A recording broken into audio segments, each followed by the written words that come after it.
Judge ನಿವಾಸದತ್ತ ಹೊರಟ ಆರೋಪಿಗಳು ಪೊಲೀಸರ ಒಂದೇ ವಾಹನದಲ್ಲಿ ಪ್ರಯಾಣ. ಕೋರಮಂಗಲದ ಜಡ್ಜ್ ನಿವಾಸಕ್ಕೆ ಭದ್ರತೆ.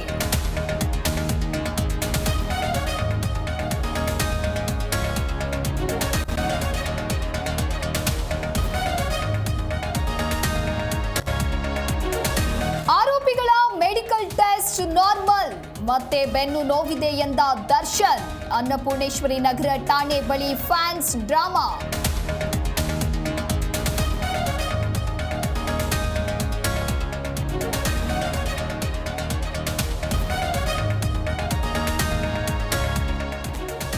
ಕಾನೂನಿಗಿಂತ ದೊಡ್ಡವರು ಯಾರೂ ಇಲ್ಲ. ಕಾನೂನು ವ್ಯವಸ್ಥೆಯನ್ನ ಗೌರವಿಸಬೇಕು. ಬೆಂಗಳೂರಿನಲ್ಲಿ ಗೃಹ ಸಚಿವ ಪರಮೇಶ್ವರ್ ಹೇಳಿಕೆ.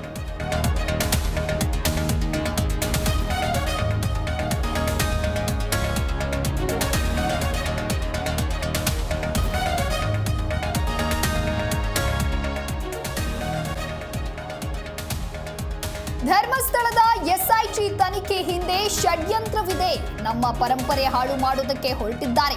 ಡಿಸಿಎಂ ಡಿಕೆ ಶಿವಕುಮಾರ್ ಸ್ಪಷ್ಟನೆ.